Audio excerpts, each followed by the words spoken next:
Hey, everybody. What's up? This is awesome, isn't it? It's crazy. Ruben talked beautifully and better than I could about these moments when the world kind of briefly reveals itself to you, kind of like the falling strap of a dress. These moments when the world, for a moment, shows you how beautiful and mysterious and complicated and unknowable and huge it is. And that's what a lot of my work has to do with, whether it's fiction or nonfiction. PopTech was nice enough to ask me to read 2 essays to you over the next 3 days. This one's the first one. It's called Butterflies on a Wheel. It appeared in a British magazine called Granta last summer. You hear me all right? You guys are probably hungry.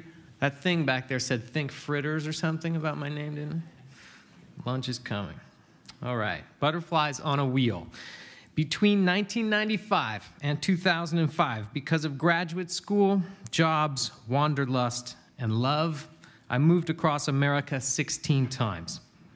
Always by car, always in spring or fall. The drive I made most often was a 2,000-mile stretch between Idaho and Ohio, in either direction, sometimes alone, sometimes with my dog, once with a goldfish named Fran, riding shotgun in a 1-gallon water jug. Eastward, westward, I traveled the great unspooling latticework of American interstates, sun-baked juniper flats of southern Idaho, incandescent canyons of Utah, rambling prairies of Nebraska, the deep, heavy damp of Iowa in August. It was on such a drive that I encountered one of the most marvelous things I've ever seen.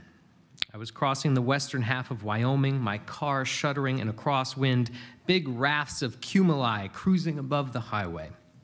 Everything seemed stripped clean by the wind and light. There was hardly any traffic, only a long hauler now and then plying along in the right-hand lane. Up ahead, the air grew abruptly darker, a thick band of gray, as if a long, opaque ribbon was being pulled along above the road. Within a few seconds, butterflies were exploding across the windshield.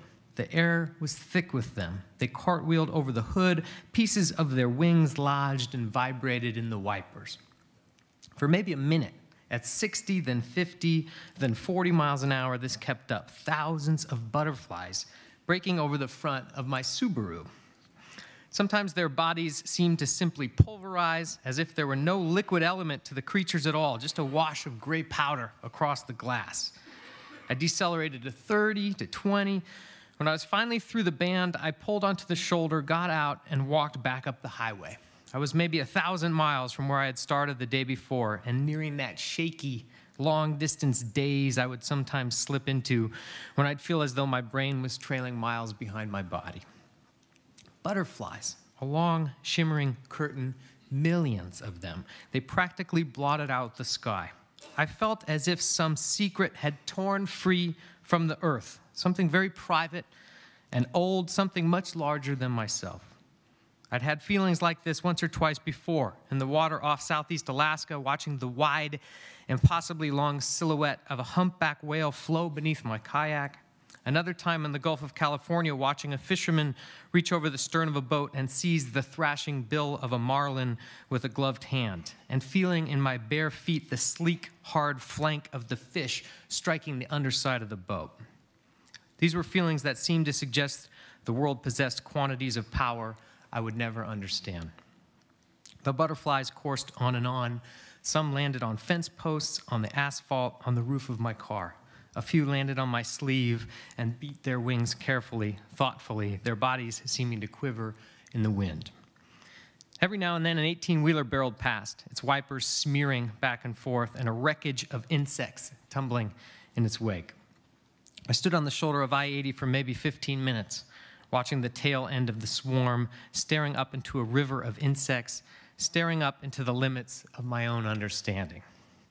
Some butterflies, I'd read later, migrate thousands of miles every year. In the fall, nearly every monarch butterfly in the United States east of the Rockies will attempt to fly to central Mexico.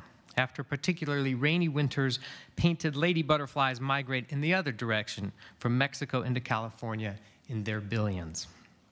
Salmon, wildebeests, locusts, storks, swifts, snow geese, What if the torrents of animals migrating past us every year left behind traces of their roots? What if Arctic terns sketched lines through the skies they poured out of Antarctica and back? What if steelhead trout left thin, colorful filaments behind as they muscled up our rivers? The skies above our fields would become a loom. The continents would be bundled in thread. This year, as the leaves of spring unfurl, it's as if I can feel the energy pumping through the interior of my cells, mitochondria careering around, charged ions bouncing off membranes, everything arranging and rearranging, some ancient psychological dictate sending its psychotropic messengers galloping through my nervous system. Sell the furniture, scrub out the refrigerator, call in sick. The brain contains always two opposing desires, the urge to stay and the urge to run. 1 hour, our house feels peaceful and snug.